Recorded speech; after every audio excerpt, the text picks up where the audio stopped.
What's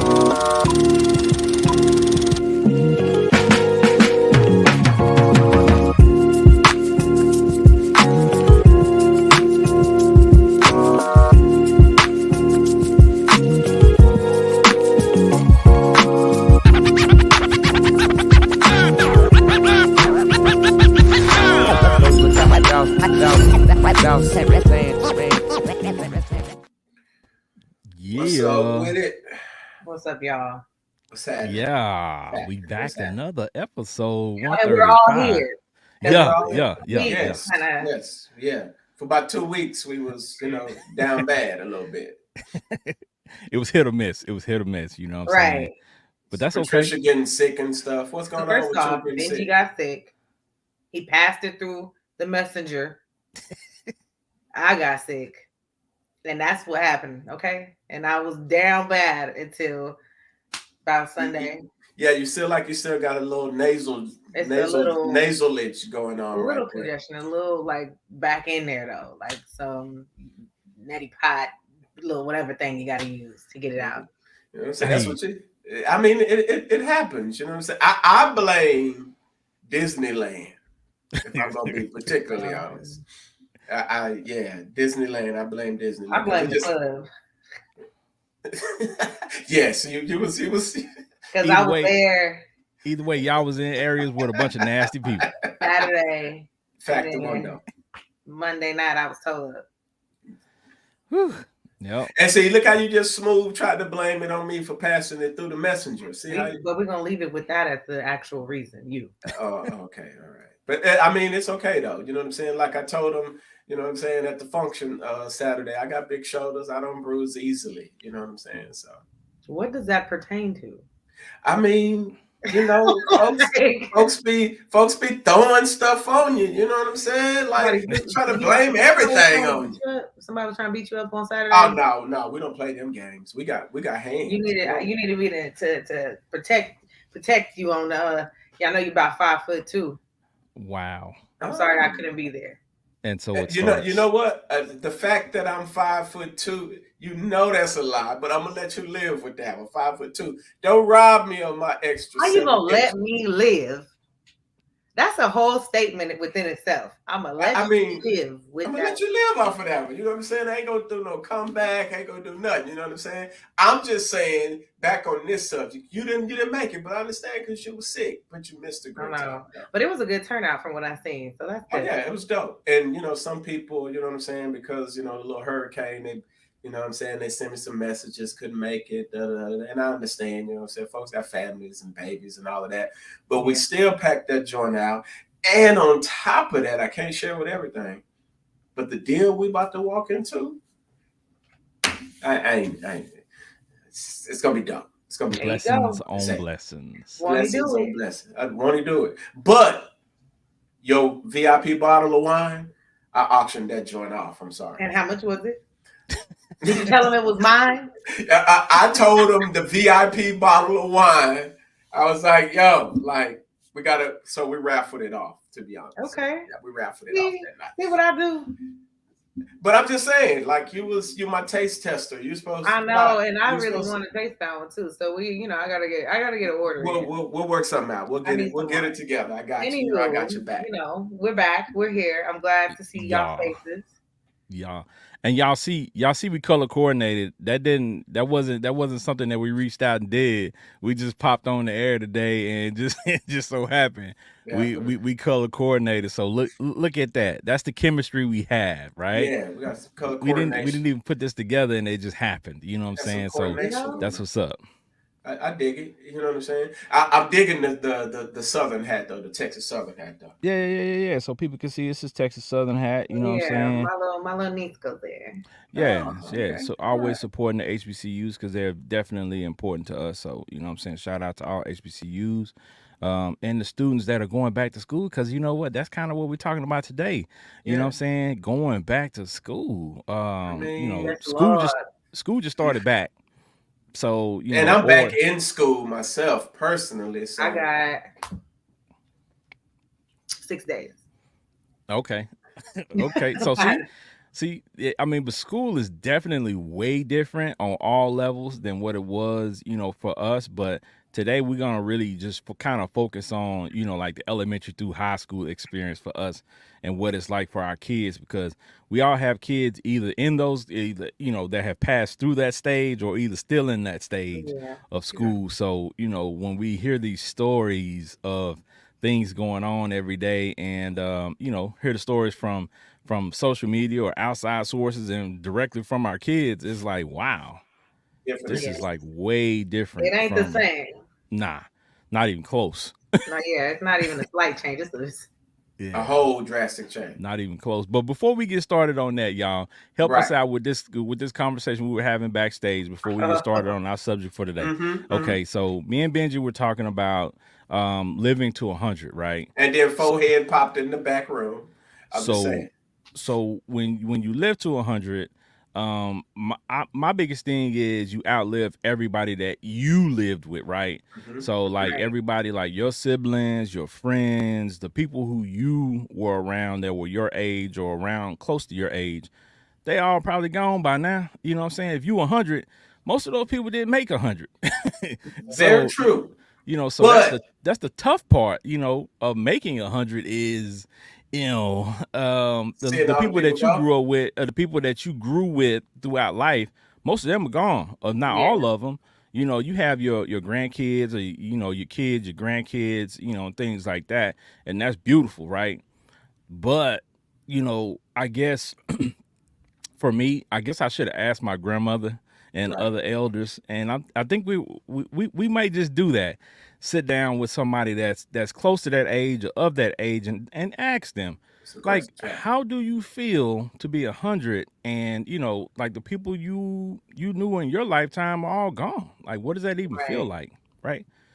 I mean, some of them you can't. What I probably shouldn't say this because it's cold. But some of them Negroes, you ready for them to go. I mean, that's wild. It is. But see, I come from a different perspective. See, King comes from pretty much a loving family. Like, he got a lot of solid people around him, right? I come from a bunch of grimy folks, man. Like, I got stories for days, and like, I'll be like, I'm just taking the back right. I can clench my pearls. This is Hey, I'm just being transparent. All right, me and my brother had this conversation because we go back. Let's go back, some years. But as stuff started to unfold about what folks did, and we sitting there like, for real? Like, family did that? What if it's like torture though? So they're like 100, but like their health is all bad. So maybe, I mean, you want them to expire, but maybe it's the opposite blessing. The Lord keeping them here. They hold on, but it ain't the greatest because all the worst things they did everybody else. So it's back on them. Let life do life. Right. I think that's a big part of it too, though. Like the quality of life. Like how is your health? Because everybody that gets to 100 ain't in the best of health, and I've seen some people that are 100 that are in amazing health. So I think that's a big difference too. Now, see, that would be my request. You know what I'm saying? Make sure, you know what I'm saying? I ain't a vegetable. Yeah, me and the Lord, we talk about this. You got to understand. I had these conversations. I'm like, look, I mean, look, I can't be in no vegetative state, or I at least want to be able to get up, kind of, move around, can still pick up a dumbbell, you know what I'm saying? Can still do a little mini squat, little regular stuff, not laid up in the bed, can't go downstairs and make yourself an egg sandwich, you know what I'm saying, if you want to, stuff like that. I know we kind of don't have control over that, but if I was fortunate enough to be able to live to 100, and my lady, you know what I'm saying, we got another 50 in us, you know what I'm saying, I'm down for that. Get to raise the grandbabies, you know what I'm saying, see them grow up, you know what I'm saying, and kind of still be that, you know what I'm saying, that stable and force, you know what I'm saying, but definitely not at the point to where people can misuse you, mistreat you, trick you. I hope I don't have those type of people around me, because they did that to my grandfather. So he lived to about 100, and folks did him dirty, had him sign over paperwork, all types of stuff. So I I get it. It comes with its ups and downs. But if I had my choice, I wish I could live, quite a long time to enjoy life a little bit. That's a great, beautiful cookie cutter choice. House with white picket fence, but like Right. certain things with health that occur, like dementia and Alzheimer's, things that could literally hit out of nowhere, and you don't know anymore. So you got to make sure you make these statements ahead of time. Down in your, like we were talking about, the do not resuscitate and all these different things, because family gonna do what they want with you.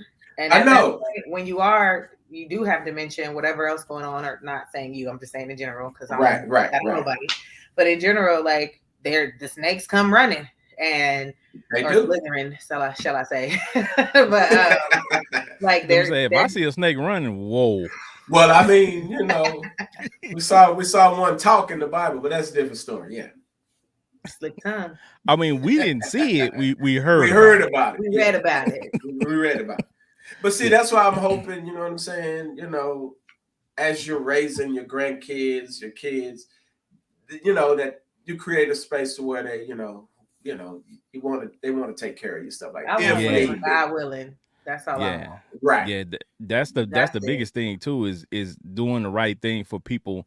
The people under you, the people younger than you, the people who will look out for you when you get older, and treating them right in hopes that they will return the favor, because you don't want to be moved around like a trading card.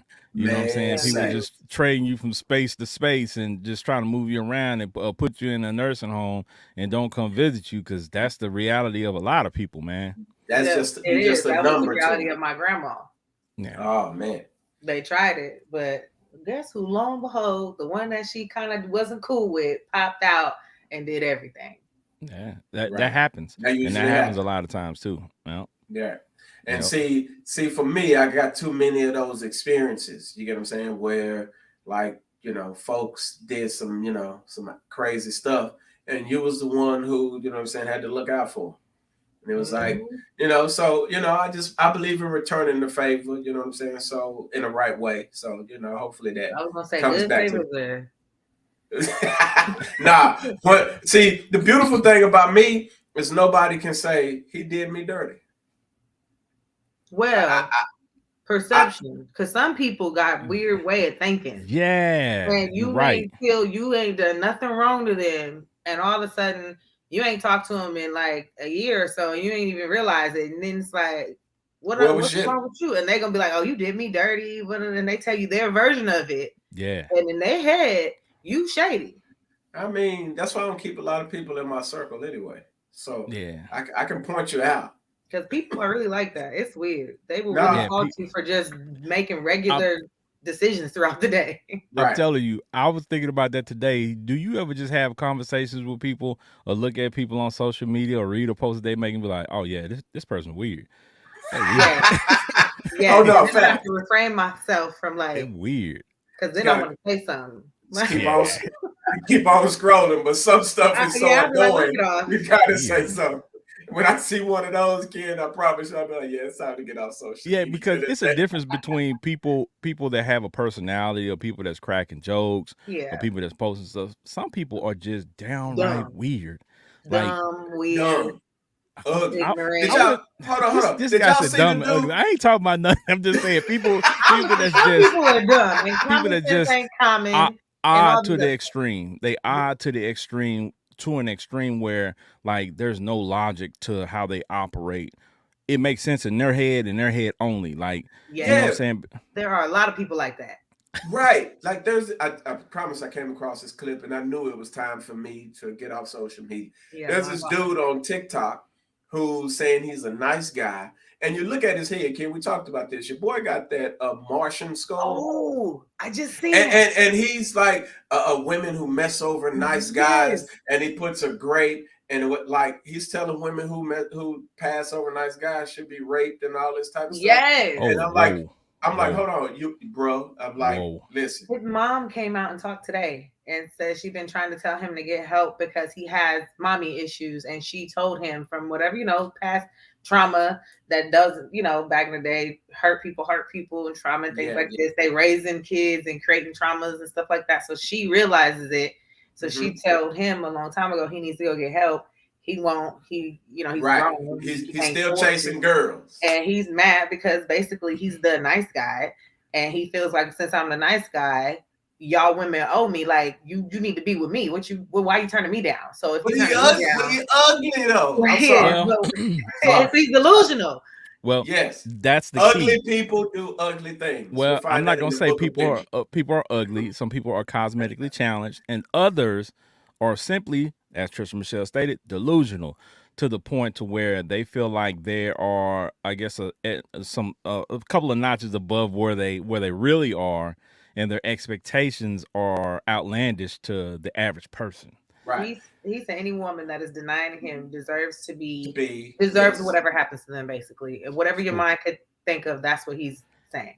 That And sounds that's like why anger. your kids shouldn't be on social Well, media absolutely. all He's day, hating every day. because Yeah, that sounds he's like not anger. getting But what he wants. He's And just ugly. I want the But- women to come out to show me the caliber of women he's but trying to bag. But here's the thing. Just like we're going to talk about today, people.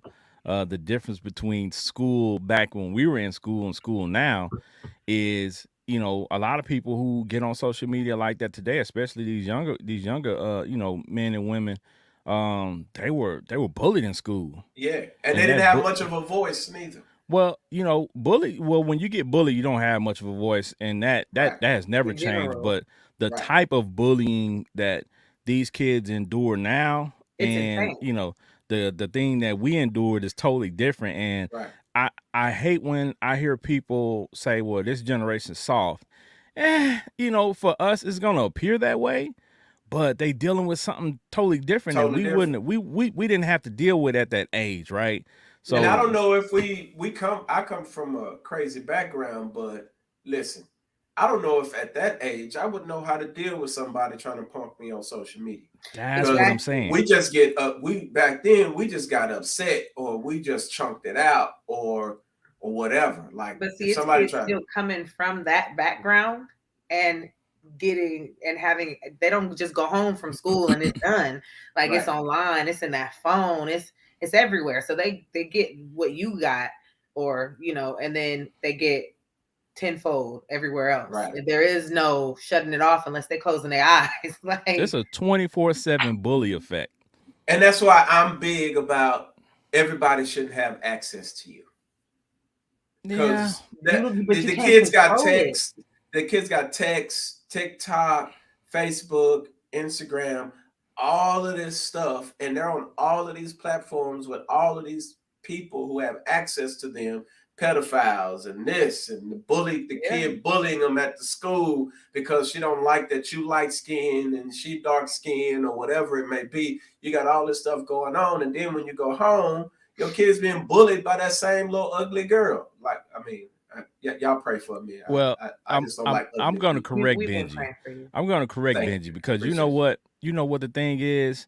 When we were in school, it was quite the opposite. A lot of the bullies weren't ugly people. A lot of the bullies were the best looking people. Right? Were the beautiful people, were the guys that all the girls liked, were the girls that all the guys liked. Like she said, jocks. Those were a lot of the bullies. That's very true. That's very true. and to be honest with you, there was a lot of people that we went to school with that were ugly in school. Now you look at them, the tables didn't turn because they look way different than what they did when we were in school. Yeah. So you have to watch you got to watch who you call ugly. Yeah. And some of y'all wasn't rocking with a lot of folks. The higher percentage is more than likely if they were looking good, they're not looking good no more. That's the usual. I mean, I've been looking good. We're not talking about. All right, so okay, the next thing we got. All right, so today's topic is, you know what I'm saying, we basically be talking about the new school and, you know, what these kids have to deal with versus what we have to deal with. For us, I guess we could start at elementary and work our way up, because for me, like in elementary was, you know, a fun time, right? Like for us, we had fun. We went to recess. We had, I mean, my elementary experience was amazing, right? I didn't have all these struggles and like stuff that I hear kids in elementary complaining about and having to worry about. I didn't have to worry about none of that. Like if I had a fight, we fought. We did that and we moved on. The next day at school, we good. Like there was no perpetuation of the madness from the day before. When you went to sleep that night and you came to school the next day, it was a new day. Right. Right. But And now you were still excited to go. yeah, but now that's different because that fight I had yesterday in 2023 is probably somebody recorded it. So if I won or lost, that fight exists This the for a next long day time. and the Yeah. day after that. So if I beat somebody up, that fight don't go away. It's everywhere. That aura don't go away. It remains, right? So it follows me. So I've seen people I mean, Facebook fights and, Vine videos and stuff from 10, 15 years ago, old social media still resurfacing of And for people those that that are don't know, now, Vine was TikTok. yeah, and people that are now like doing well in life, that moved on from that, and that stuff is still haunting them. That stuff is still resurfacing. Still getting them hands.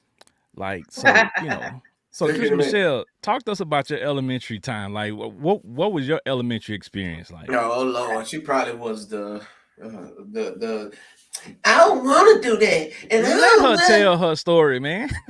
Obviously, Benji was there, a fly on the wall. No, elementary school, I was a good little kid. I wasn't doing nothing. Like I had my little friends. We was all hanging out, going to recess. Elementary, as far as I remember, elementary was really, really fun. I was participating in all little activities. We had, how you come out, you dance for the school for little stuff.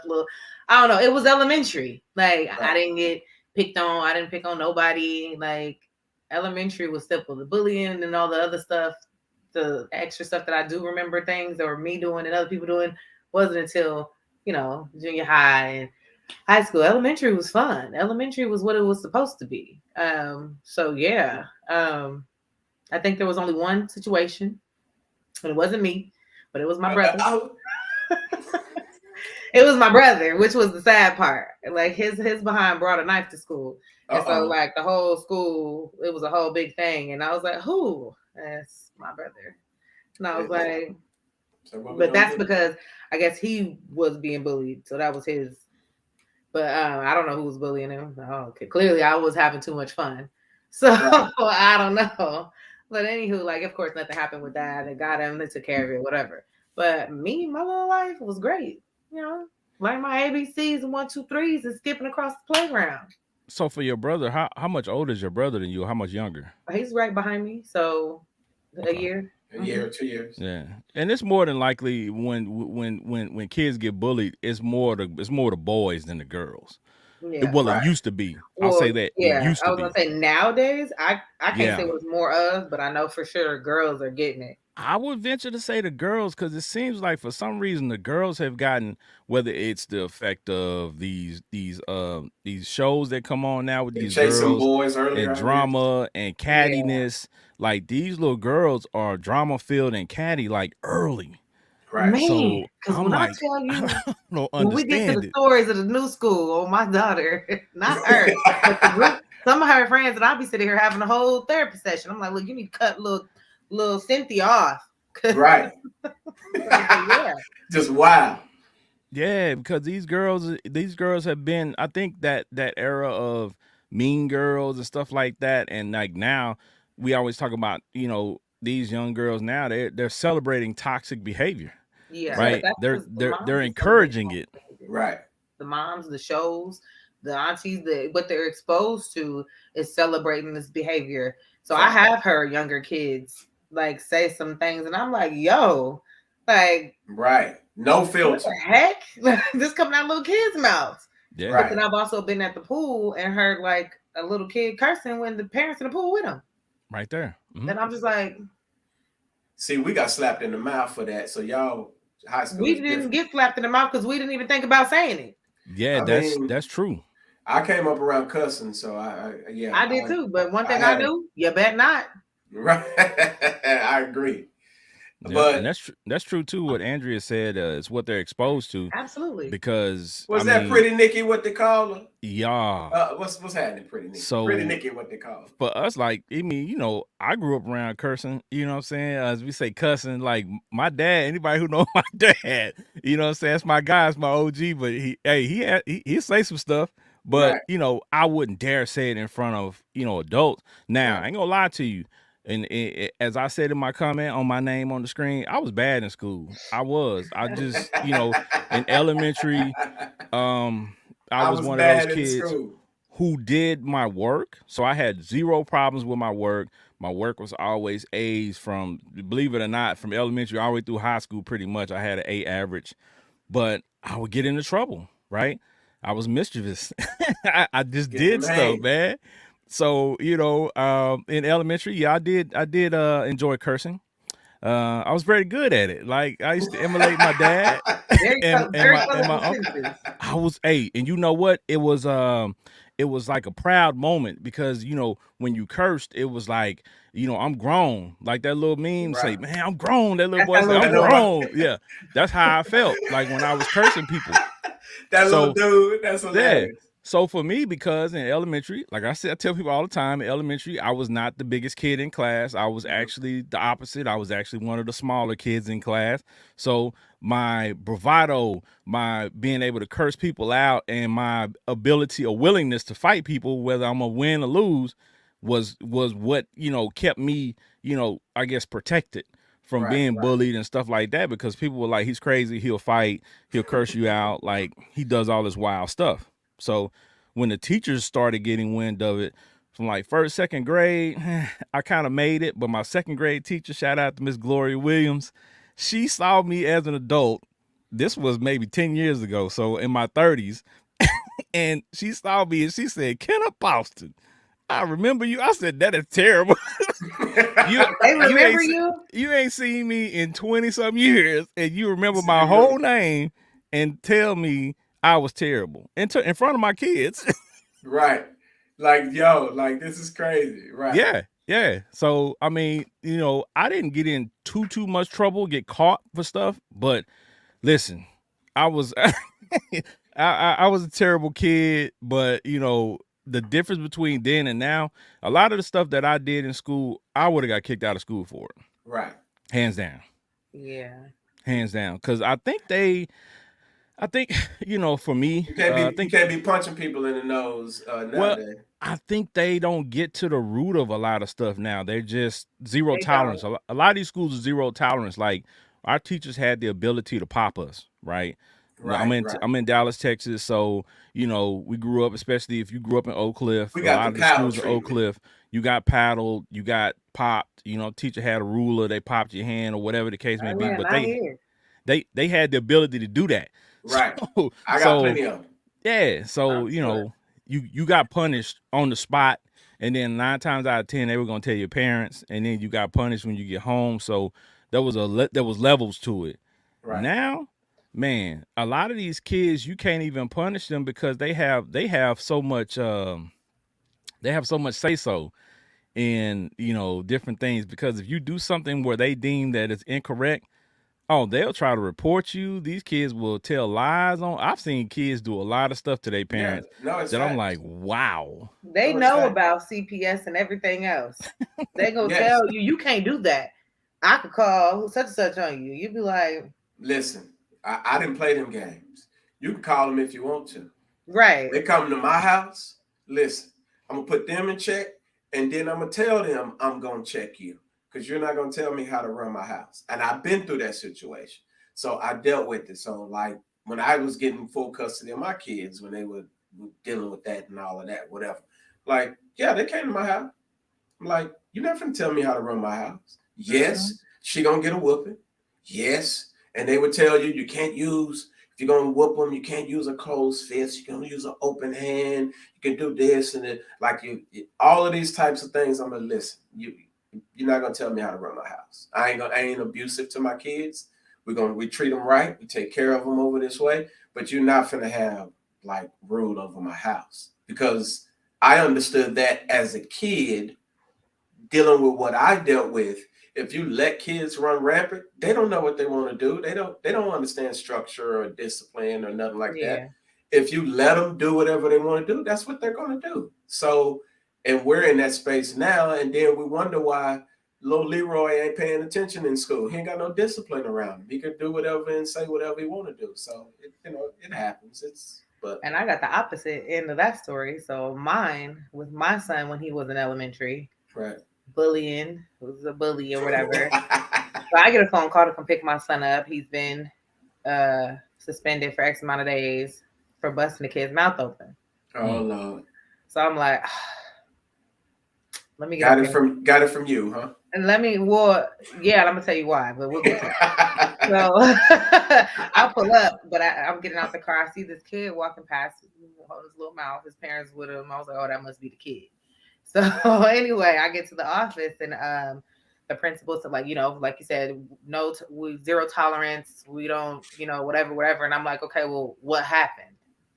So come to find out, my son is being bullied. Little kid flinching. I'm gonna sock you. Ooh. So he flinched one time too hard, and my son socked him. Right. I said, oh, okay. So the principal was like, yeah. So whatever you need to do at home to teach him, I said, to teach him to defend himself. Right. I said, because I'm not ever gonna tell him to not protect himself. Right. I said, so he might be in trouble here, but he ain't in trouble at home. Right. So.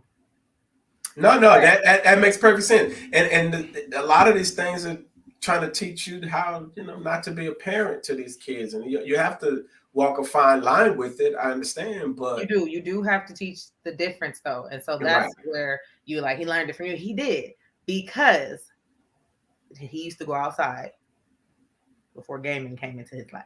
He used to go outside a lot, but I would leave the screen. So I'm watching, I'm the parents let their kids go outside and they ain't watching, they don't know what's going on. No, I'm watching, I'm listening or whatever, still doing whatever, letting you be a kid though. I'm not like, hey, whatever. But I hear kids bullying him and he's not doing nothing.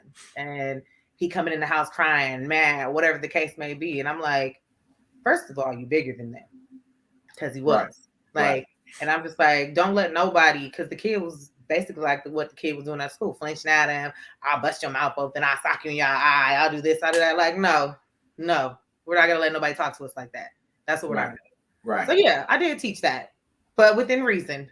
Right. I did. I'm sorry. You're not going to pick on my child.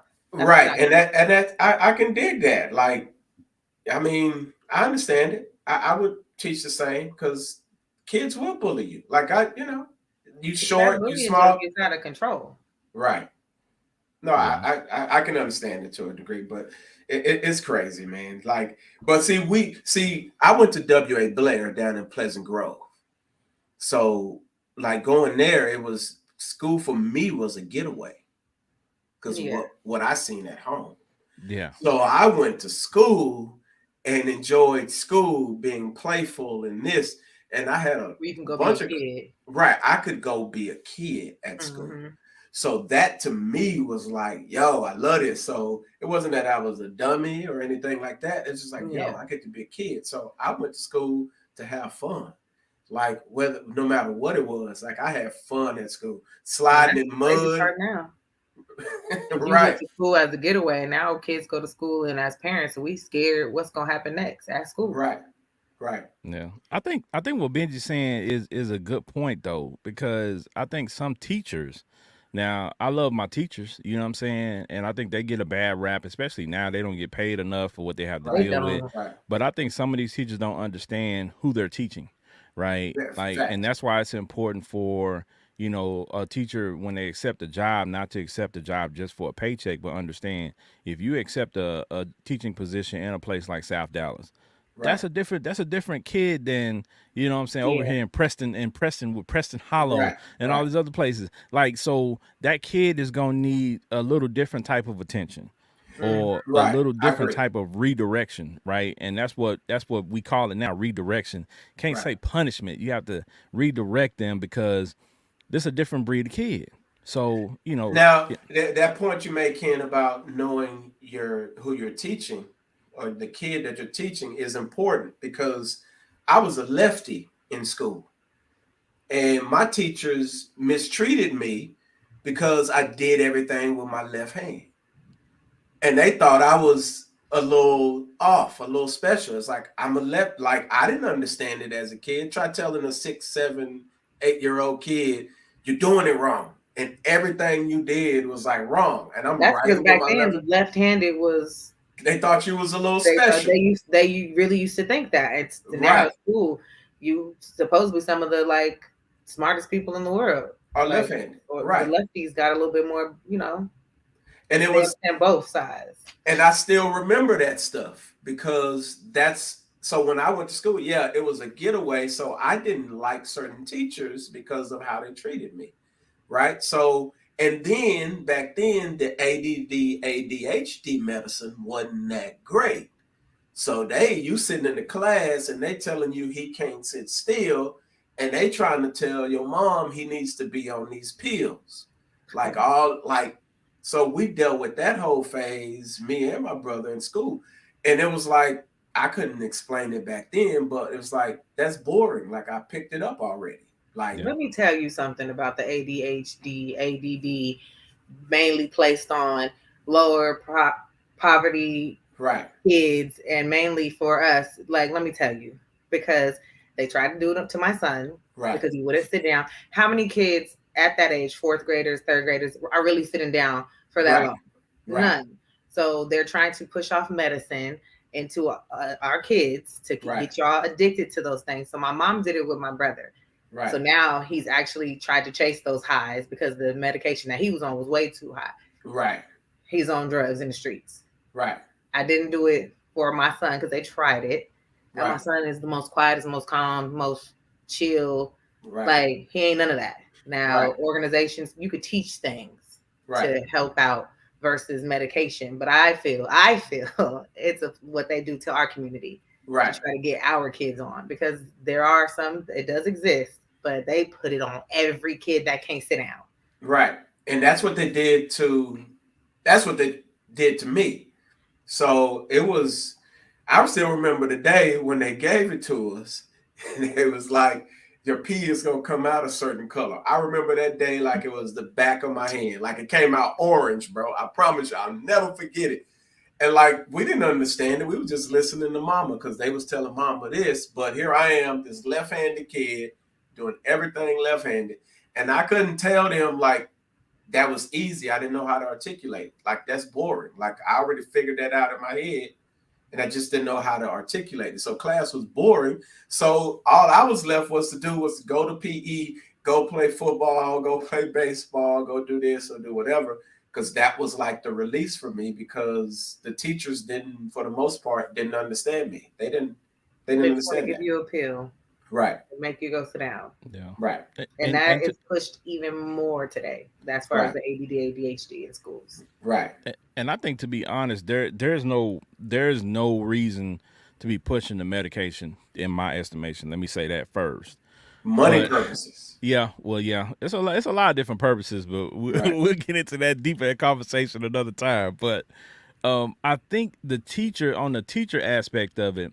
Now, back then it was a little different because I think our parents had a little bit more reign on us, where they could kind of make sure that we did what we were supposed to do at home and at school. Mm-hmm.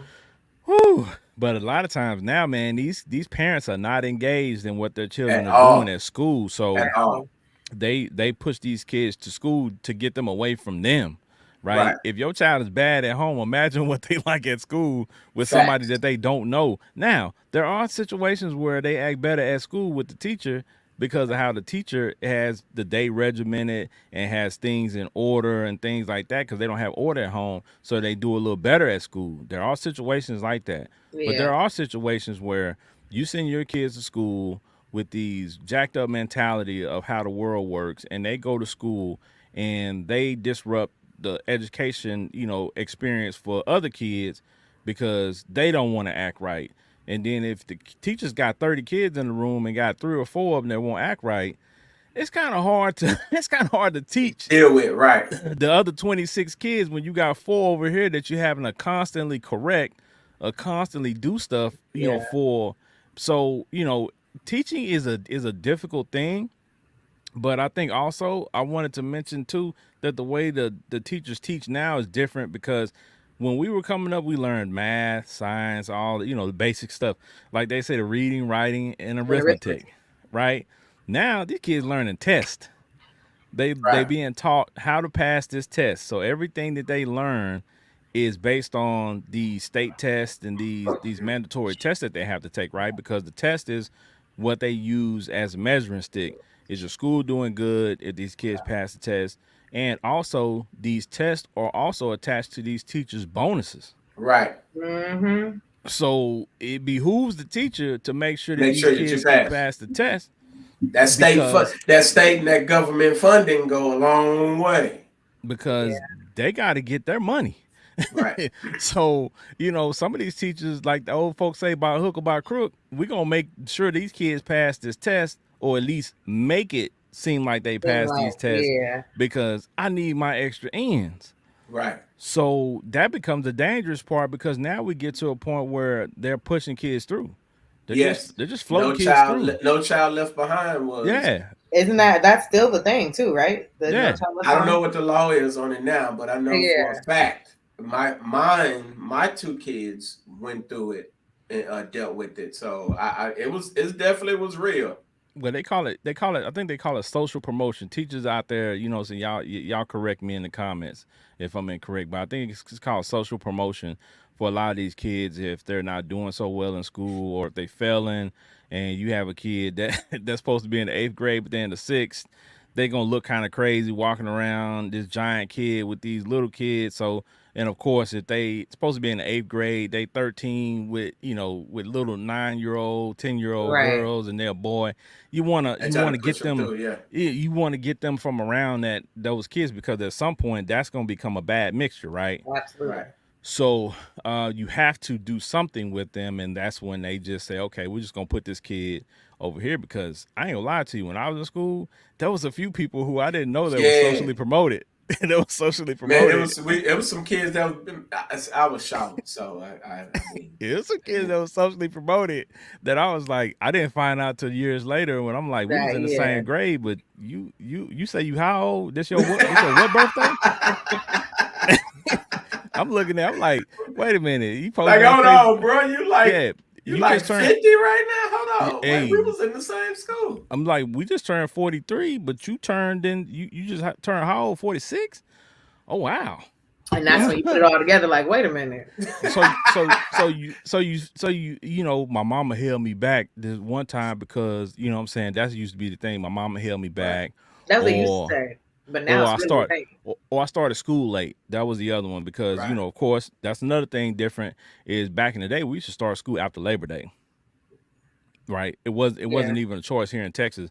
Like you started school after Labor Day. I'm not sure about California or anywhere else, but we started school after Labor Day. So if you had a birthday after that point, then a lot of times they would put you in that you couldn't start school until the next year. They tried it with me. But so if you turn 5 in October, like you had to wait until the next year to start school. Yeah. So that put you essentially a year behind. Yeah. My birthday was in October, so I always got the bad end. They're still doing that, actually, because I have a friend, I think her daughter is 13 days after, and they were just like, no.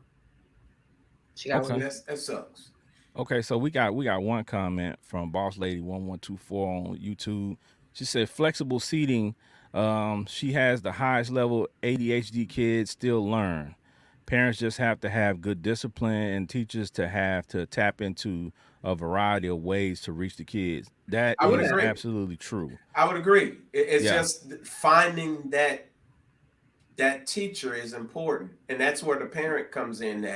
Because again, I don't ever remember my mom's name coming up to my school. It's a very parent-teacher relationship that has to not only be done at school, but mirrored at home, so that it keeps up everything. And then on top of that, these teachers that are literally nowadays, especially with the pandemic, coming from out the woodwork, they just teachers that just teaching. But teachers, like, there's different ways that everyone learns and receives information. Right. So you need to recognize these things in each student, just kind of like love languages. It's the way that people learn and receive is also big. And teachers, a good teacher would have realized this and picked this up and said, this kid needs, this, and this kid needs that. So that's also a big thing. So she's right. I'm gonna hit y'all with a little bit of verbiage because that was my first degree. You know what I'm saying? Degree in education. So shout out to my teachers out there. You got different types of learners. You got what they call visual learners. Visual Learn learner. by seeing. Right. You got tactile learners. They got to touch. They got to feel it. And you got what's the other one? It's another one. But you got to see, feel, and touch. Yeah. I was the visual learner, and some just have to learn by experience. Teachers, hit me in the comments. Is tactile. Let me see if I can look kinesthetic, auditory. Yeah, kinesthetic, yes. Yeah, kinesthetic, and so those kids who like to move around, they're kinesthetic learners. Some of them you have to actually get them involved physically. Right. Find something for them to do to burn some of that energy off. Kinesthetic. We would just consider bad. Auditory, they hear it and they got it. Auditory. Yeah. There we go. There we go. There we go. Put it through auditory. Okay. Yeah. So, it been a minute, y'all. Yeah, it's been a minute. We've been gone out of that system for a while. I was gonna say audible, so I'm glad I looked it up. Well, yeah, I got my degree back in early 2000, so I ain't been a teacher for a while for 14 years now. So yeah, I'm a little rusty. Right. But yeah. So you have to figure out how that kid learn, and that's the difficult part about being a teacher. You're talking about having to figure out how 25 don't know. Well, 25 to 30 of them. Right. In a class. Like you have and to figure out and if you got 4 or 5 bad kids in the room, that's very distracting too. Well, we're not gonna call them bad. We're gonna call them behavioral challenged. Behavioral challenge. Yes. But you know what we're talking about, right? You know what I'm saying? Kids that need some redirection. Put it that way. You know what I'm saying? And you know what? That's the beautiful thing that I've learned too throughout my trek as a parent, right? And is trying to be like we talked about, with the comment earlier about the teacher having to be creative. As parents, we have to be creative too. Exactly. Because we can't just sit back and just let our kids just kind of follow the same path. You do have to create. You got to find their learning style as well. Absolutely. Well, but for me, it just as a whole, as a person, I had to learn how to be creative as a parent, as far as discipline as well, right? Because growing up, I ain't gonna lie to you. My parents, shout out to my parents, man. I got whoopings. I probably got whooping 2-3 times a week. You know what I'm saying? Like I was doing something all the time. Yeah, I was bad. I was a bad kid, no doubt. I always got in trouble, but I always got out of getting in trouble. See, that was the thing about me. I ain't never get out of it. I got a whooping.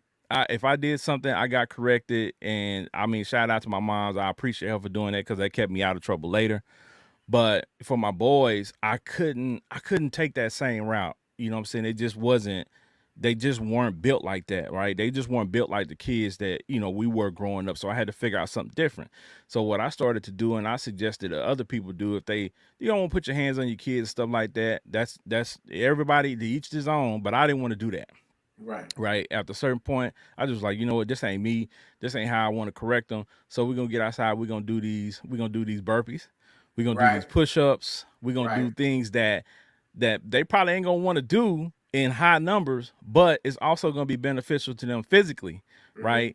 So it's kind of like that military mindset. Shout out to my dad, you know what I'm saying, the veteran. So, we're going to get these push-ups. We're going to get these burpees. And then what I started doing is, because we're in a technology age, I started taking their little phones they had and recording them doing it. So they had it on their phone.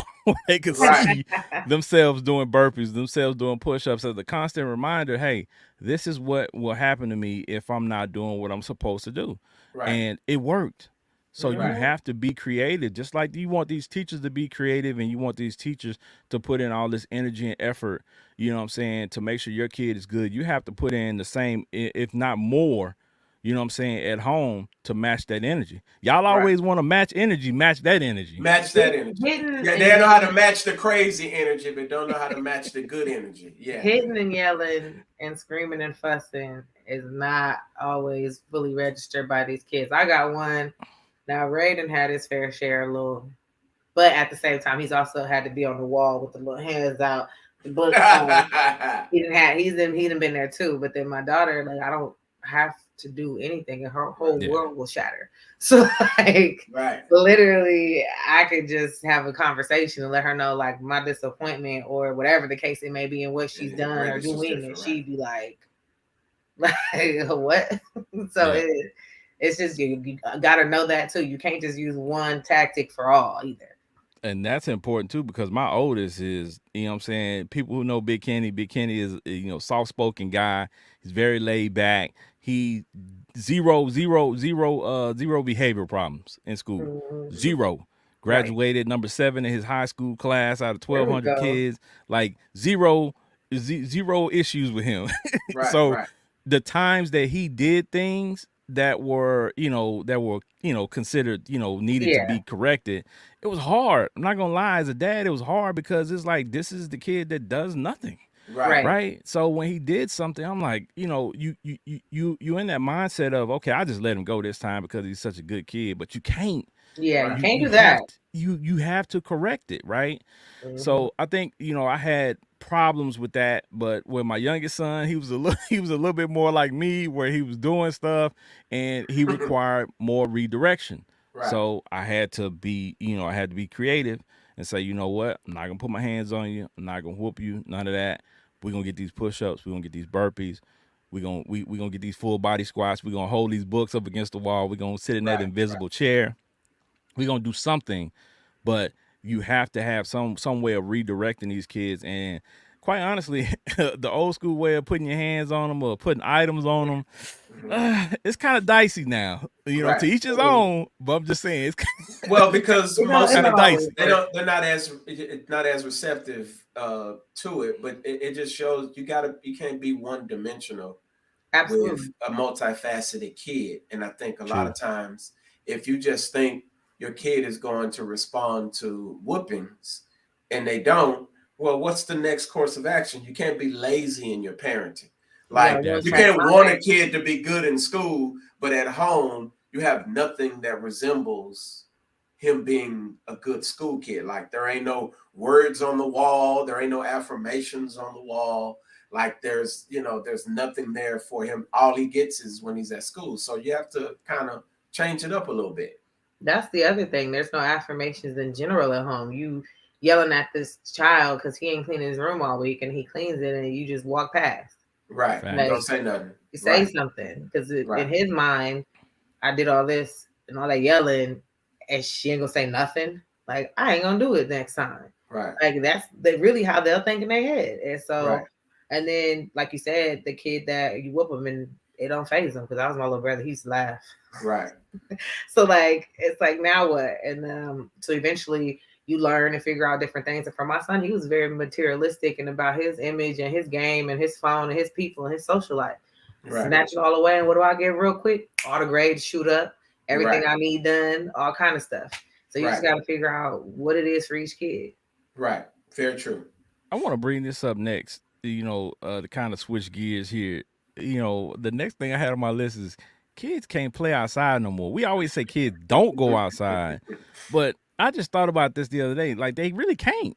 They really can't go outside because, there's so many crazy stuff out there, man. Yeah, me and Benji know. We didn't know, but we didn't know all the crazy people. We know we had them.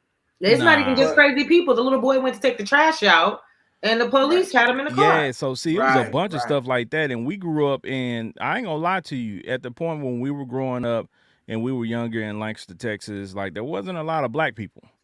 So very true. Yeah, so for us to be, riding around 4, 5, 6, 8 nobody bothered us neither. On bikes, nobody bothered us. Like, we would be all over town, literally. That is interesting because when we moved there, it was predominantly all white. Yeah, nobody messed with us, bro. I don't remember ever getting pulled over by the police, and we was into everything. Yeah. Now so we was in folks' backyards. We was in girls' backyards. Hold on, let me stop. This guy, but yeah, so it's a totally different thing because, like Trisha Michelle said, these kids can't even go outside. The young man took the trash out and got handcuffed and almost got taken to jail if it wasn't for his dad coming outside, basically fighting for him. You know what I'm saying? Like, you can't even, these kids can't go down the street, bro. Oh, the neighbor that shot the girl dead in her head in her front yard playing, and he shot her, killed her, I think, because they was making too much noise playing. She was playing, riding her little bike outside. The neighbor was tired of hearing her and just walked up and shot her. But I think that's part of what we talked about before. See, that whole house would have been burned down if it was me. I'm Is sorry. no community feel. Like the people that we grew up with, like on our street and in our neighborhood and on the streets behind us, like they all knew our parents. Their parents knew each Absolutely. other. They knew the kids, and they knew if we were running in between the houses or running down the alley. And They knew where we you know, was and what we yeah. was up to. Well, In a sense. well, Like, they respected us, right? right. We respected them as adults, and they respected us as kids, and they didn't bother us, or they didn't get out my yard and do all this other let stuff. them Like kids be kids is what my grandma used to say. they let us Right. be kids. So, you know what I'm saying? Shout out to those folks that raised us, because I mean, we had great childhood. You know what I'm saying? did. We had fun. These Right. kids can't go outside, and I hate it for them because that's where we learned a lot, right? We learned a Right. lot about ourselves, a lot about building We relationships, learned a lot about her, all types of stuff. The social aspect that these kids are missing or need, because we're gonna go past Benji's anatomy class that he had outside at 9. We're gonna skip past that. I mean, I'm just saying. He was a kid that was always playing house. Hey, man, listen, I got a few scars, man, from back in the days, man. I thought the window was open. It wasn't open. I dived through it, and I got a slice on my face. He was like, "I'm the daddy." Every time everybody, hey, let's play you know house. what? I'm the daddy. You know what? Hey, I ain't gonna lie to you. Playing house was you know what I'm saying, was busting. You know what I'm saying? You know, I ain't gonna lie to you. My mom, she had a lot of coworkers and friends. They used to have kids, and you know, they had little girls, and you know, Yeah. I mean, you know, I didn't know no sorry. better, so we was playing house. We played with you. Shout out to them. But House is where all the kids learn something. They either got their first kiss or something has happened in house. Yeah, we learned a lot of that, things. and that. Let me tell you, I don't know what it's called other places, but I know in Dallas, Texas, we had a game we used to call hide and go get it. Yep. Hide and go get it was outside. It was a freaky version of hide and go seek. Yes. You know what I'm saying? So, you know, I mean, I ain't gonna stuff say like no that. names, but a lot of y'all participated. Yeah, stuff like There that was cool. There. It was fun. It was all those little things played out. Maybe we should. Bottle. I don't know. I never played. Yeah, I never did that. But it was truth or dare for sure. I never did truth or dare. You yeah, gotta remember, Ken. I grew up around my brother. Shout out to my man. Say spin the bottle. Shout out to my boy Philip. He gone now, but yeah, his that's some stuff I seen on Wonder Year. Spin the bottle. All right. I mean, so he was very like happy about that one too. Spin the bottle. Hey, listen, I got a lot of memories logged in the back of this That brain. was the one, huh? That's the one, huh, Benji? I always got, you know, the bad part though is the pops always seem to judge us, you know, off the top. Like they just do you think hanging around them boys? At this day and age now, knowing what you was doing, do you think he was wrong? I mean, I'm not saying he was wrong. I'm just saying he had no reason to judge us from seeing us. He did because he was a young little whippersnapper himself before. But he was right. But he was right though. He was, but he had no reason to judge us. Yes, he did. He had every reason to judge you because he smelt it on you. He said it's in your DNA. I mean, he smelt it on you. Your daughter still.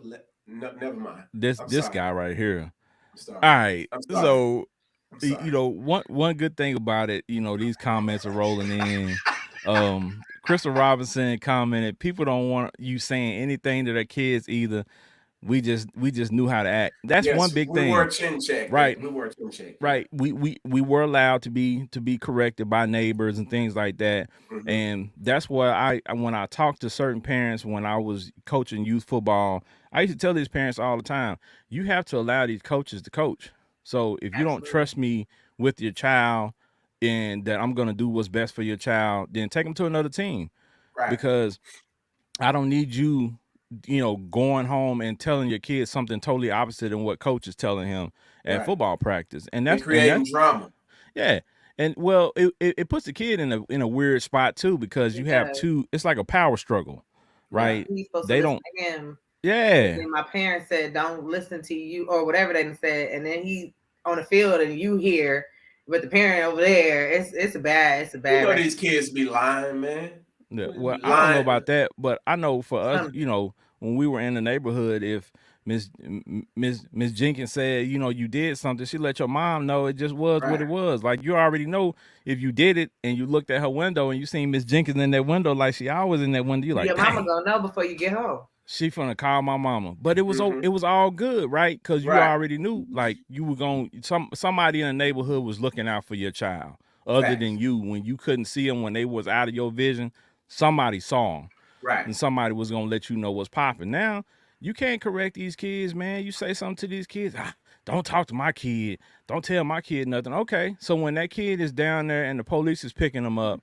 You want me to say something to the police about that kid because vouch for that kid because I know that's your kid, but you don't want me to say nothing to your kid. Right. Get your kid out from around me. But it still takes a village. So they cutting off the village. Like we're not always because there. A lot of these folks come from adults treating them like trash. Like I will say one thing I was always keen to is understanding how adults treated me.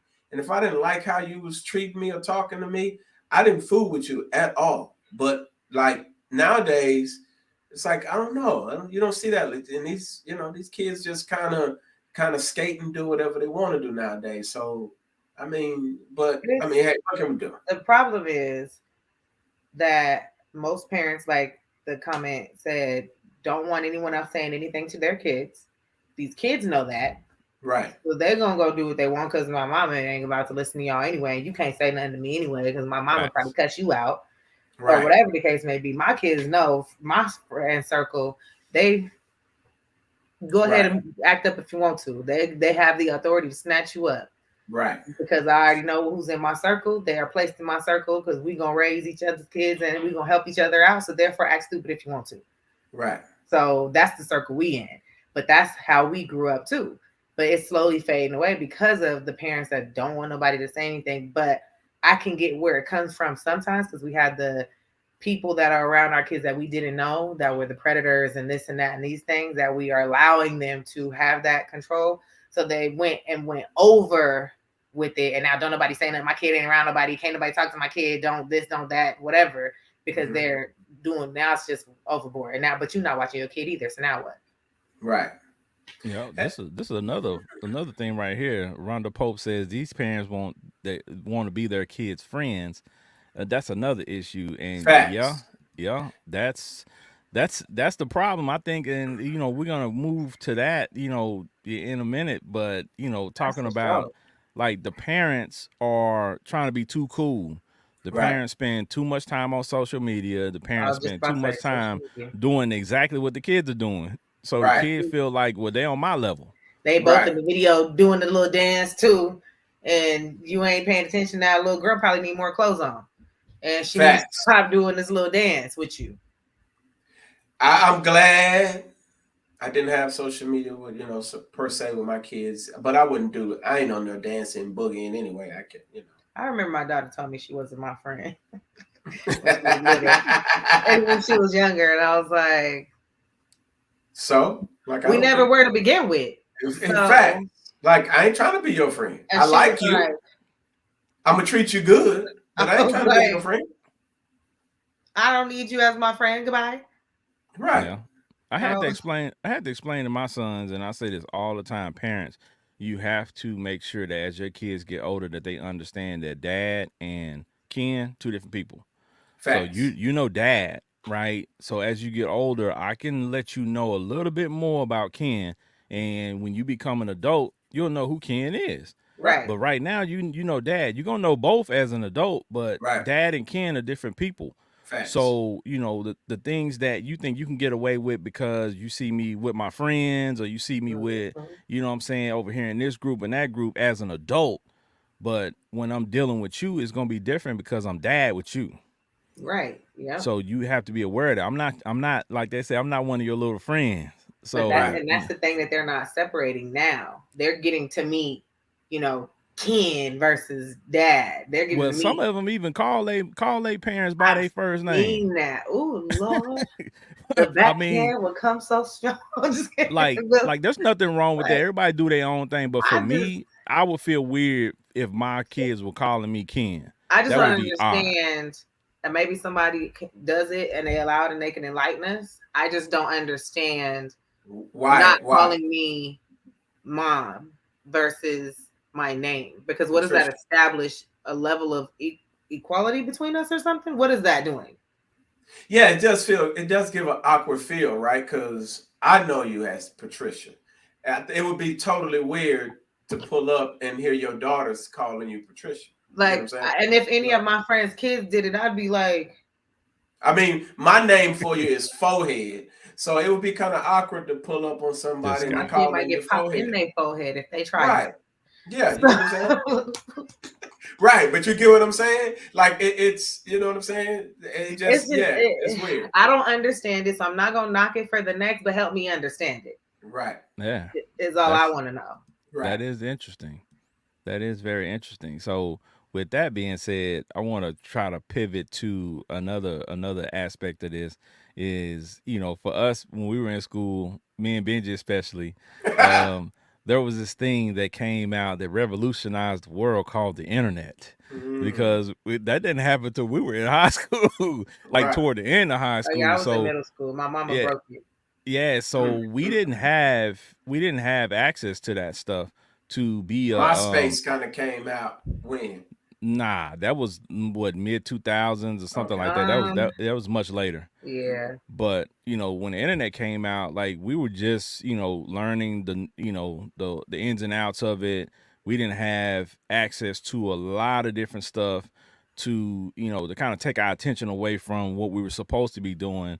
So that's the biggest thing now. The difference is these kids have access because of the internet. Everything. They have access to everything. Everything. Good and bad. Everything. Everything. 1999, the World Wide Web. We ain't even got to go. These boys ain't even got to go searching for your daughters in the streets no more. They finding them online. Let me say this. And she's showing everything online already. Let me say this. Y'all go trip out. Old school folks. Now I know y'all gonna say y'all didn't do this, but me and Benji know we did. Yeah. Back in the day, there was things that we had, you know, such as porn tapes and Blacktail magazine and Playboys and y'all hid them under y'all bed, and my uncles used to hide them behind in the back because they put the shoes. They had the shoe boxes of shoes, but they would put the behind the shoes in the top of the closet. He knew where they were because he would go find them bad. Well, listen, we was inquisitive. Okay, you listen. You can't tell me, hey, nephew, go look for the so-and-so in my room.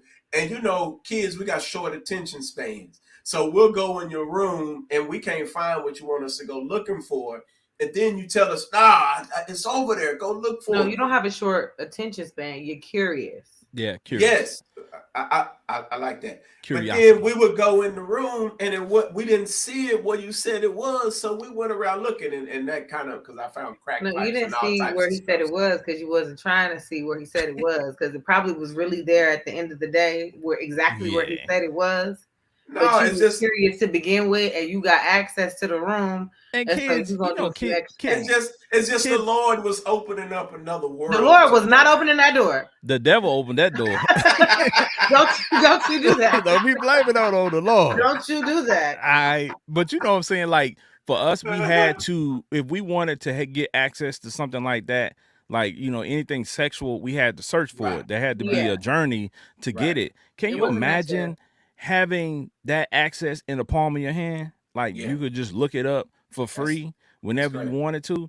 And we expect these kids to see this type of stuff and not, because they're not going to tell us they looking at it, right?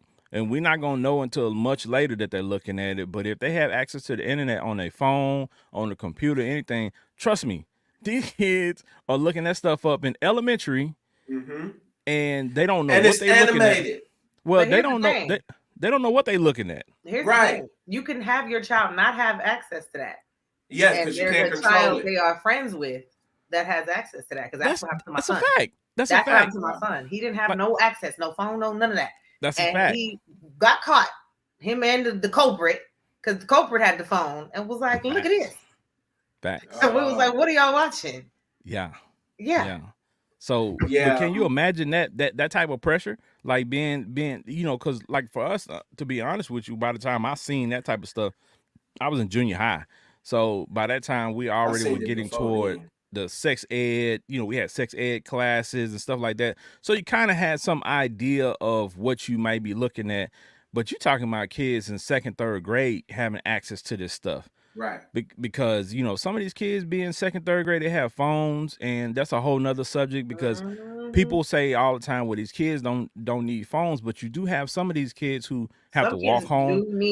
They have to walk home by themselves. Right. They when we was coming up, we was latchkey kids. We ain't had that, and we just had a key around our neck and went home. But you can't do that nowadays. It's more dangerous now. Right. But it is.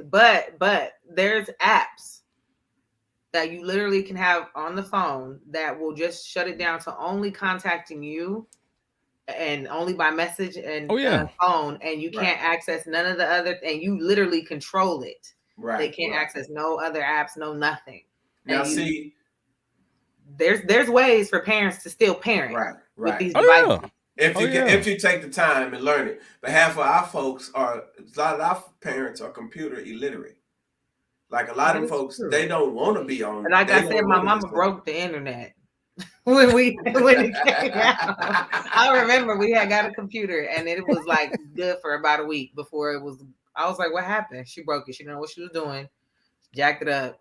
Right. So the grandparents.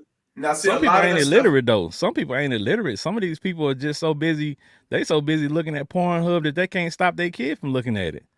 Look, and they don't even notice because they done lost track of what they've been watching, so they don't notice that that's a new video you ain't even seen yet. It's your kid watching. It's your kid watching it, right? Fact. Now, see, we learned it. I learned it in middle school because the little girls that said that they were our cousins that came over to our houses. Yeah, they was they seen a little bit more than we thought we had seen before. And they exposed us to a life that was rather intriguing. So that's why I don't believe. See, that's why I don't believe that when these women be like, "Oh, that's my cousin."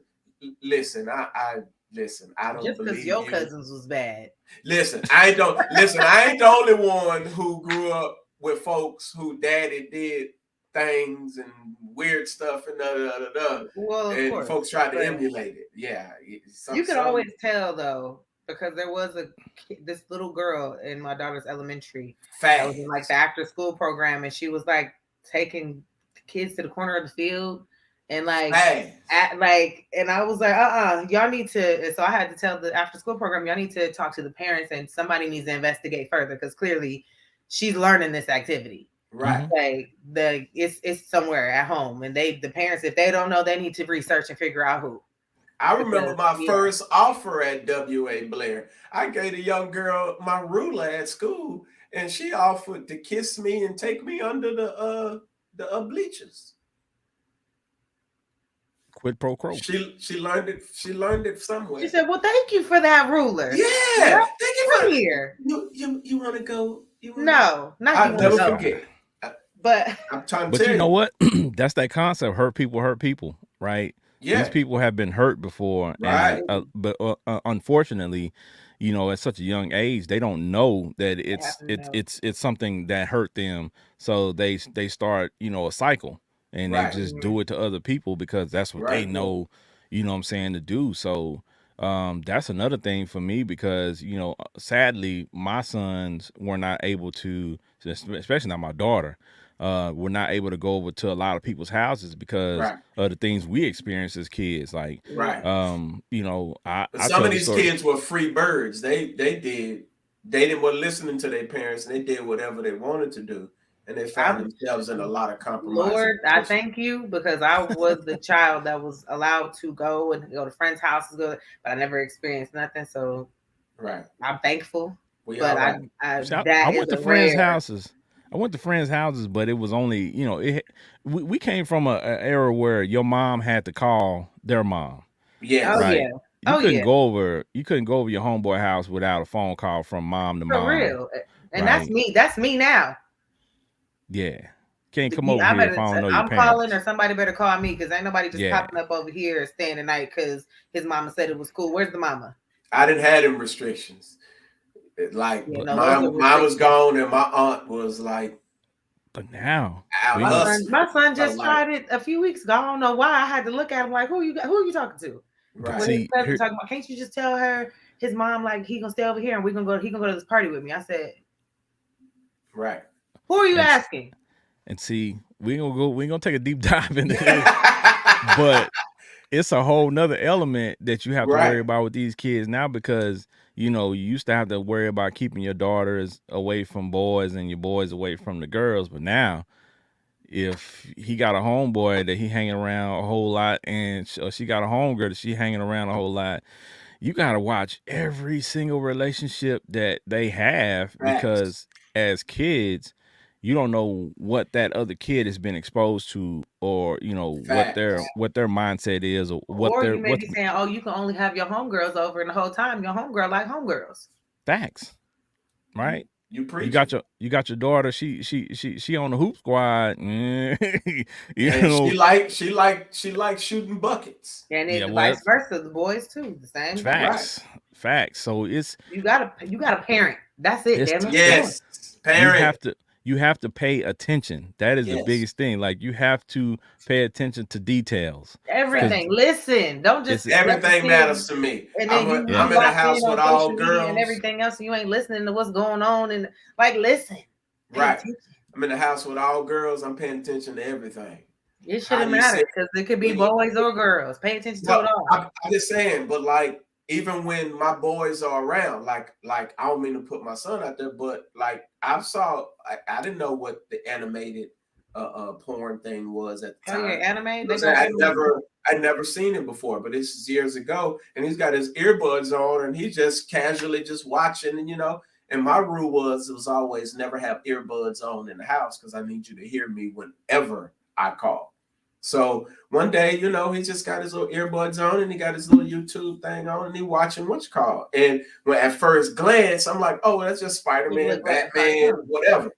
And I'm thinking, cool. And then I tell him to take his little earbuds out, you know what I'm saying? Take it off and let me, what you watching, And I come to find out it's a little bit different than what I expected. Yep. So I was like, what in the world? And I wasn't privy to it at the time. But if you ain't, that's where being inquisitive, being curious sometimes. You got to pop in. You got to pop in. What's going on? I always pop in. I need to know who you're talking to, when you're talking to, and what you're talking to. Who you on the phone? I don't know what you're talking All that. Little camera going, who's on there? Exactly. Little Leroy, I don't know what his daddy teaching him.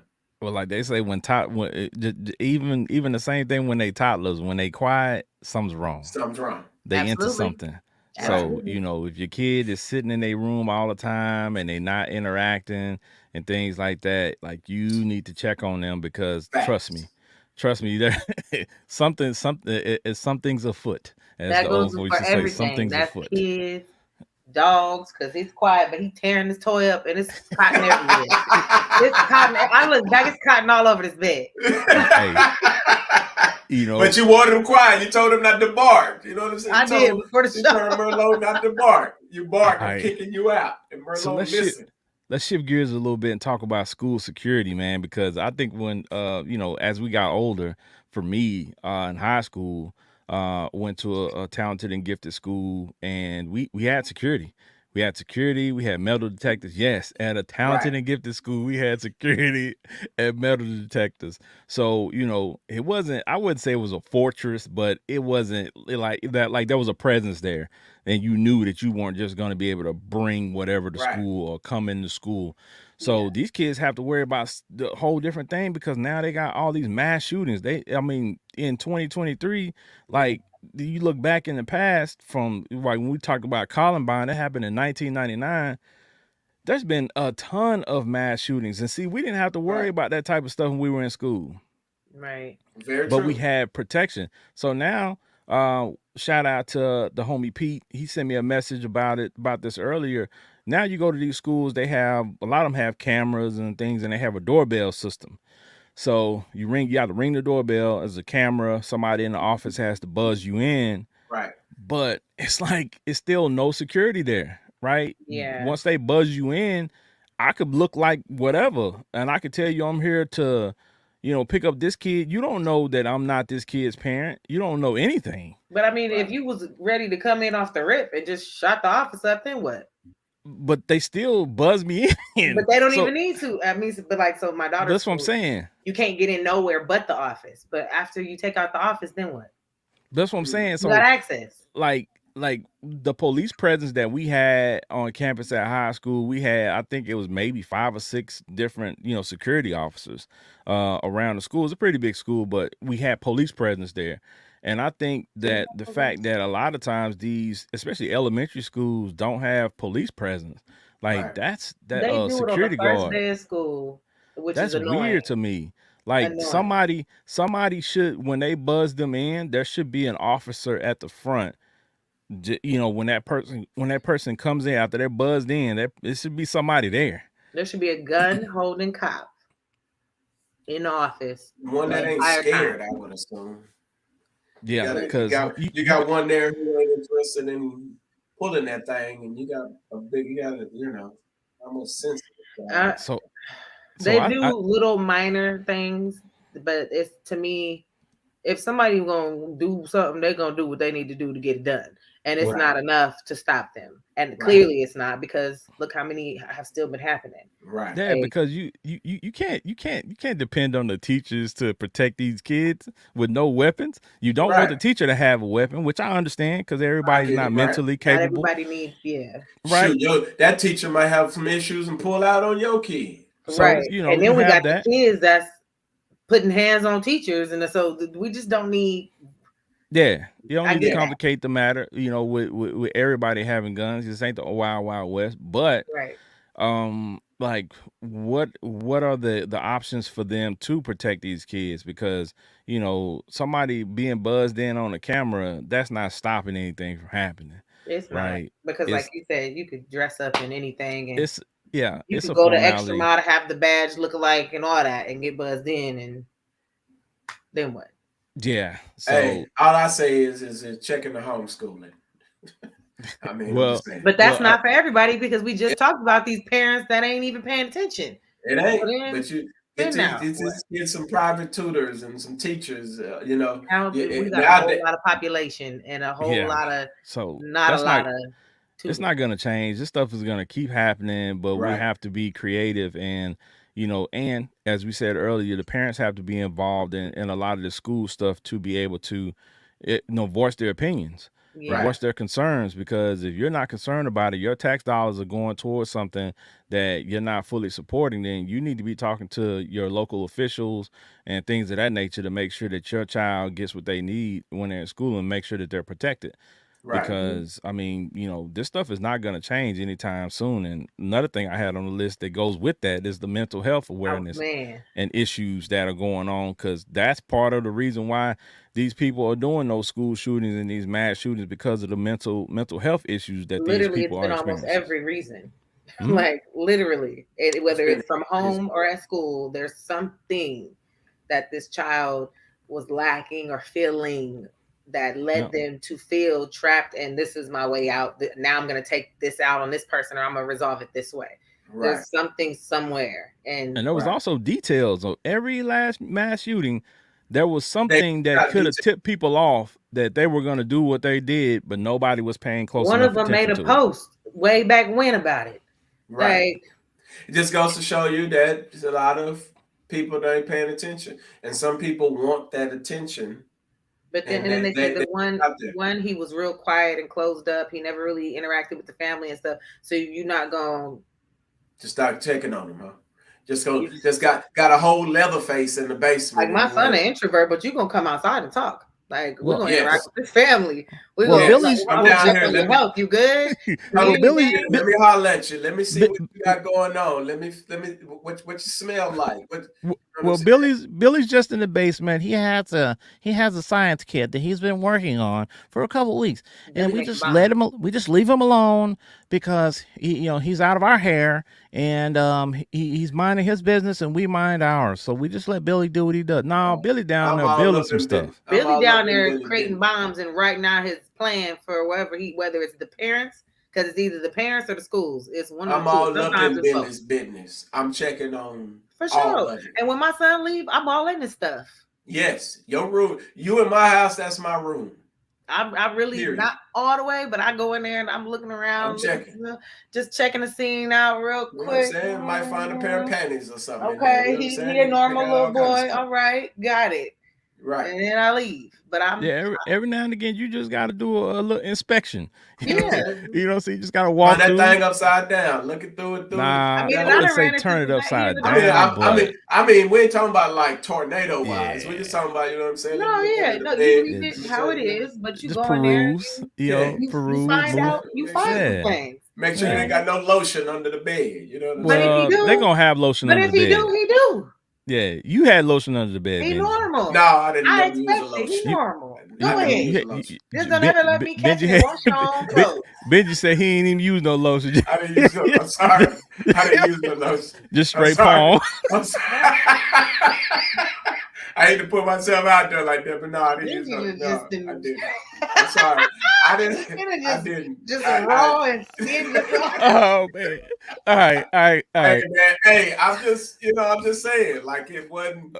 I never understood. I didn't want to get my hands off. I'm not going to chastise them. Self-gratification. That is their explorations of whatever they got going on as they're growing older. Because if they ain't doing it, all you got to do is smell what the room smell like. If you walk in and the room smell like, hold on, boy, what you been doing? I know. Would you prefer him to have the candles going? Because he's still going to do it. But still, that smell because they ain't drinking a lot of water, these kids. So, you know what I'm saying? That smell you can't say that either. My son only drink water. Some of these kids that's just different. And you can smell it. Yeah, especially if he been blessing himself. When my son would have his homeboys, I'd be like, y'all niggas go outside.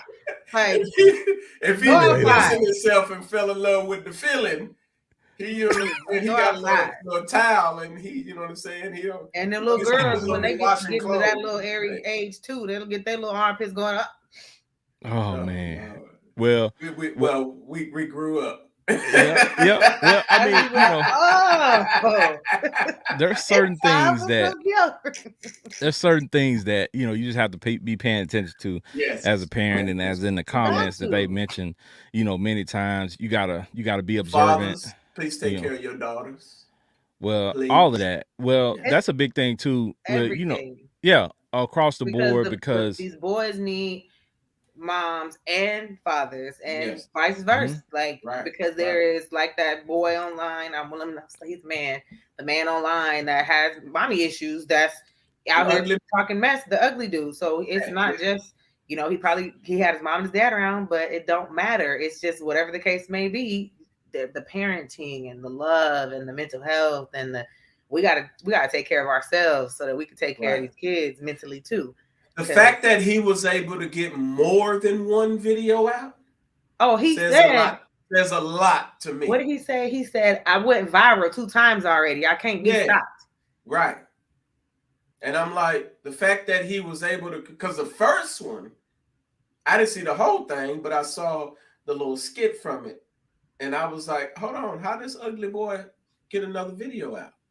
Yeah, they're telling me. We too lenient on stuff. See, I'm gonna punch you in the throat at the first sign. It ain't even just I'm just saying in general. Social media, TikToks, Instagram, whatever, all have a company that runs it, that have somebody that can go over and ban a whole entire account if they want to. How did you not flag his account from the first one? Because it's bringing in money, views, and revenue. Well, I agree. And that leads me to my last topic here before we wrap up. Is social media the biggest hurdle in parenting? I think it is. I don't think it is, because you can take social media away from you.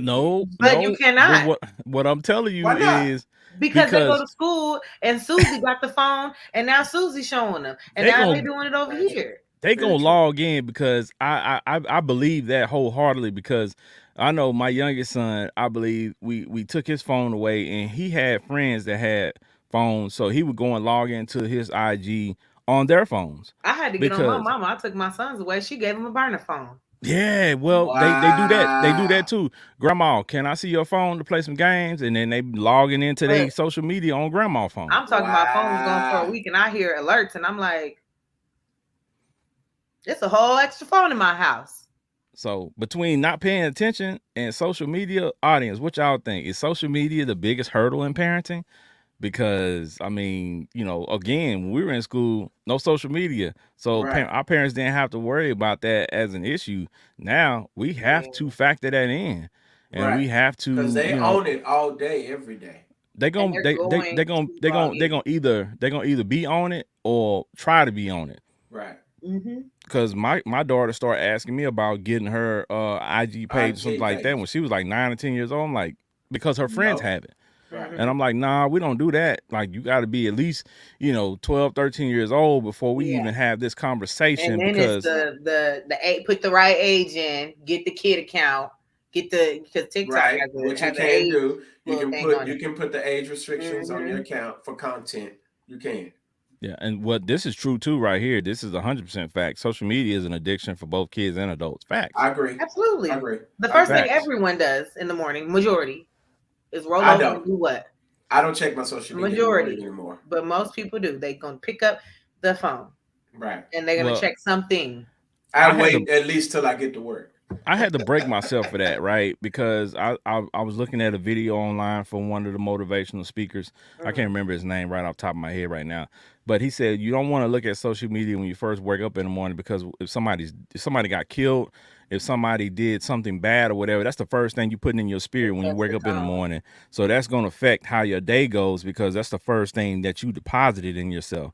When you get up, first thing I want in the morning is make sure my faculties is there, and then roll over and be like, "Is my baby all right?" And I'm cool from there. Well, we have to do a self-check, right? You have to start your day with your self-affirmations, with something to build yourself up, with something positive. That's gonna be a good one. Yeah, to make sure that you're in a good headspace before you go out into the world, whether that's just getting up and going to your computer to log in and work from home, or whether that's actually going into the building to work or out in the world as a teacher, whatever your profession is. Like, you should be in a good headspace before you get out. And saying that, also, I want to point out, parents, stop fussing at these kids first thing in the morning. Yes, because you are setting the tone for their day. Like, this, if they didn't clean their room up, that room gonna be dirty. Like, talk to them after school, right? let them go to school happy every day. Talk to them, build them up. 9 times out of 10, you getting called from the school that day, or something. That day. Build them up, positivity. Push that in the morning. Whatever else is going on, you deal with that when they get out of school. Facts. But don't start that mess first thing in the morning, because I had to tell my mom. I love my mom dearly, but I used to tell her all the time, when we get fussed at in the morning, when I get to school, I'm already in a bad headspace because I got fussed at because of something I did. Right. So, I think telling her that as an adult, it bothered her a little bit, but she did. As decently said, though. Yeah, she did a great job with us, but it's just certain things that I had to learn from things that, my parents did, to say, when I become a parent, I'm not going to do that, or I'm going to try my best not to do that, because we are creatures of habit, right? We're going to slip back into things, but we have to make sure that we are making the effort to be different and to be detailed and to pay attention to things, because if we want our children to live better lives, we got to do better as parents. That's just a fact. That's a fact. So, I mean, take this moment. I say, I first, thank God. I'm deeply back into that space of making sure my oldest ones are good. And I thank God for that. So as a dope space to be in. That's good. Nah, man, that's beautiful. And I got to give a shout out to my guy, Benji, because y'all, I tell him all the time, for us to have grown up together and to see, not only Benji, to see a lot of our homeboys, shout out to that guy, Eric Sapari, shout out to Corey Smallwood and many others, man, that I see being dads, that I see that we grew up with, acting a fool and doing all this crazy stuff. And now they're doing amazing stuff, as dads, man. Shout out to y'all, man, because it's needed. Right. You know what I'm saying? these ladies are out here doing the best they can, a lot of them, and the dads have to do their part, man. We have to do It's our fact. part. Yeah. We have to do our Absolutely. part. So, you know, I know the ladies, you know what I'm saying? I know some guys out there saying, well, some of these ladies ain't doing their part. I'm not going to address the ladies. I'm addressing my brothers It's up to the because, brothers. yeah, Find we you can need find it. a way through it. If your kids are a little older, you know what I'm saying. You can get them a phone, and you can It chop it does. up with them, and you can Hang in talk with them. there. They get older, it gets Yes, easier. yes. You When don't they're have young, like when they're young, I understand, baby mama or whatever in the way. But once they hit 15 or you know the age you consider accountability, listen, man, you can get them a phone and you can chop it up with them. Make that effort to communicate and text your own kid, man. Talk to your kid. And don't be no jackass. All right? Be solid. You get what I'm saying? Yeah. You all right today, baby girl? You need anything? Create a cash app for them. You need to send them some money.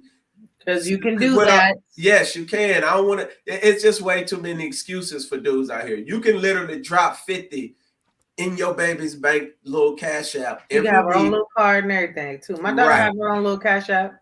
Right. It don't make no sense, Doc. Like you can't and when people give me the excuses, I talk to them and I tell them like you talking to me like I walked through this already. I had to deal with it. Like you can't give me an excuses, so I don't want to hear them.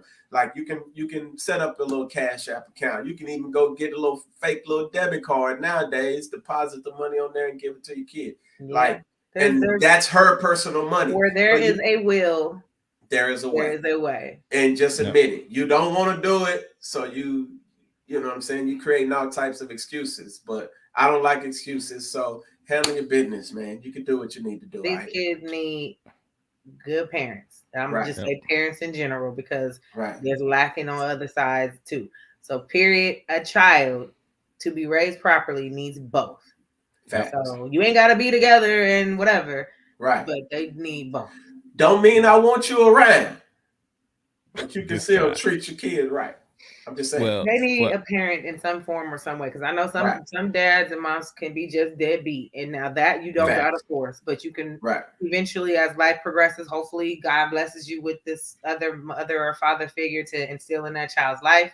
And if you get that, don't be one of those, don't say nothing to my kid. Let this kid needs their father or whatever they're missing figure in their life. So I'm big on you don't even necessarily have to communicate. If you wow, I get it. I need to know everything you're doing. But overall, man, like you communicate with your kid 15. What's your problem? I don't even know when they communicate. Whatever. Yeah. You know what I'm saying? Like make sure make sure you do your little necessary duty, man. Like I just get sick of the excuses because I done been through it back and forth. I done heard it back and forth, left and right. So many, you know what I'm saying? I raised my oldest two by myself. So I understand it. So well, shout out to my mom, man. My mom will call me literally every day. And I'm 43 and she'd be like, sometimes she'd be like, I don't want nothing. I just want to know you good. You good? Fact. All right, I'll talk to you later. Right. That's it. And that's what I do for my kids a lot of time. My oldest, he's 22 now. He's doing his own thing, and I just text him. Sometimes he might not call me back or text me back till later on or whatever. I just send text or call him and say, hey, I don't want nothing. I just want to know you good. I just want to know, you woke up this morning, you're in your right mind. Right. You good. You know what I'm saying? You need anything, like Benji said, sometimes I just send them, some gas money, $20, $30. Right. You know what I'm saying? Just send it to them, and they text back, what's this for? Just because, man. You know what I'm saying? Because I know you might need it. Yeah. Right. You might need it. But look, welfare checks are important. Mental checks are important. Some people don't step up and say, today was a bad day or it's been a bad week. And sometimes we gotta ask. So I ask my people that I love in my circle, how are y'all doing today? How's everything been going? Is everybody okay? And we have to allow them. We have to allow them that. You know what I'm saying? And when we ask them that, we can't be judgmental. You know what I'm saying, of the response that they give, and we have to be careful with our responses that it doesn't come across as judgmental, because if it does, then they're going to cut off that piece of their communication with you, and they won't feel comfortable sharing it with you because they're going to feel judged. So that safe space. And that's true. Yeah, that's true. And that safe space. I've heard some things my son told me, and I'd be like, yeah. But he comes to tell me. Right. Yeah. So I don't ever want to sever that level of safe space that he feels between Right. me and him. That's So dope. I'm gonna give you that advice, and I'm gonna tell you what you need and stuff. But I'm not gonna make you feel like, Right. whatever. Right. And so that's what we do got to be mindful of too. Right. Yeah. And I dig that. And it teaches your kids how to communicate too. Because some of the kids don't know how to articulate It's their not even feelings some and kids. It's thoughts. people in general. Communication is a Yeah. very You lack thereof, right and it about goes it. from kids to adults. Some All people right. just don't know how to say I need help. Like everything is no. Facts. Like I'm all right. And So you can hide under that only for so I'm long, good. but baby, No, don't worry, I'm good. you ain't wearing that no, I'm all right too good. You get what I'm saying? You sure you're straight? Like all right, so so yeah. so as we get ready to wrap up, what kind of advice can each of you give to a new parent or parents of younger kids, maybe, or just parents in general? You know what I'm saying, that has helped you, or something that you can give them to take with them that can help them on their journey. Trish Michelle. I'm gonna say definitely what someone said earlier. Stop trying to be their friends. Um, and one thing for sure is make these kids step away from that TV, that social media on a daily, to incorporate something, whether it's family time, whether it's having conversations and just talking, how's your day going? It instills something that's offline in some type of way, so that they know that there is more to life than just what's on the other side of this phone, computer, tablet, and TV screen. Let them be able to operate on a different type of social level that we are getting way too far from, which is communication in person with people. So yeah, get them off for a little bit. It's okay. Yeah. I dig it. Thanks. Benji. The new phase I'm in, I can say I'm in right now, is teach your kids to read more. Mm. Give your kids more books. The good books. You get what I'm saying? Whatever books you deem as good or whatever, whether it be money management, whether it be, let their minds kind of explore a little bit more. And that opens up their communication walls, because now they're reading something that they just aren't hearing from somebody, but they're reading something, they're learning something totally different while they're doing it. And I would say that is very important, or it's the space that I'm in right now, that I have my circle, my kids, and my babies around me in, is read a little bit more. I need you to read some more books, because I need you to understand things that we didn't understand. And I need you to know how to articulate it. But you only get that when you're exposed to a little bit more of the lighter side of things. Everything doesn't have to be viewed as so catastrophic, but because that's how we always taught to deal with it, we don't know to deal with it in a different manner. Exactly. So open them babies' minds up. Give them some better books. Give them some books to read. Learn something you ain't never learned before. I mean, I think it's very helpful. It's been helpful to me. I just started reading Tony Robbins' 7 money books. Matter of fact, I got it on my phone, the audio right here. And I was listening to it today, and you'd be surprised at some of the stuff that I was like, oh shoot, like that's on retirement. It's this book right here, Tony Robinson, Money Master the Game. And you'd be surprised at some of the stuff that I just didn't know, and I'm 44 years old. Mm-hmm. So I'd say open yourself up to a little bit more reading. Yeah, I agree with that. We used to listen to Rich Dad Poor Dad on the way to school. The audio book. I used to just let it play. Right. Like they say all the time, those deposits, you know what I'm saying, is just like a bank account. What are you depositing in your child? Because that's going to be the payout later on.